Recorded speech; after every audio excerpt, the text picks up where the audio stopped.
Welcome back. So today we were cleaning cedar siding, and you can see it was pretty dark.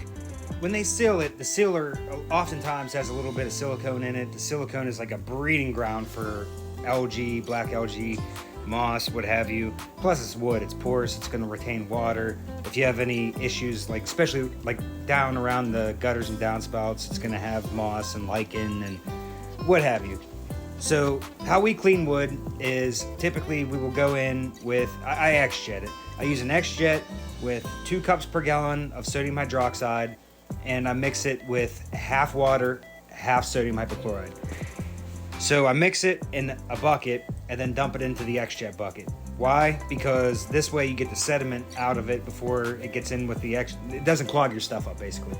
So here's our little setup. I know it's not that extravagant, but it gets by for us and we make decent money with it. So I always try to use colored buckets whenever we're mixing 2 chemicals at once. That way we don't screw up. The white bucket has the oxalic acid in it.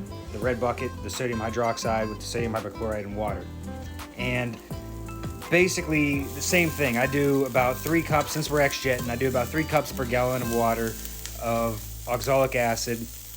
And I just told you the mixture for the hydroxide and the bleach. And all you do, make sure you're wearing the proper PPE and everything. You just blast it on there.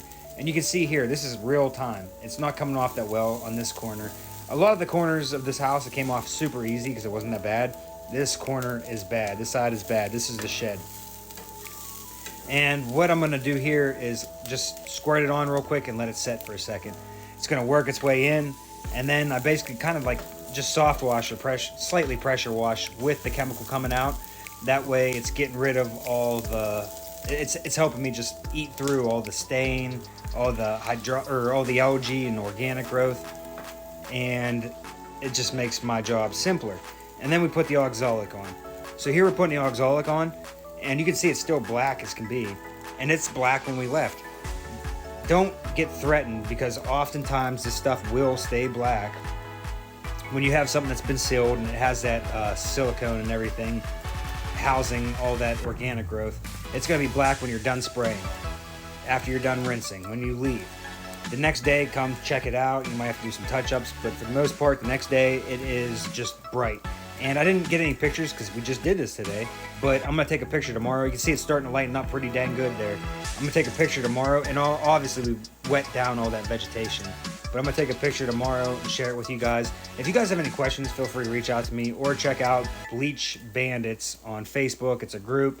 It's meant just for us to network, share thoughts, ideas, marketing, tips, tricks of pressure washing, landscaping.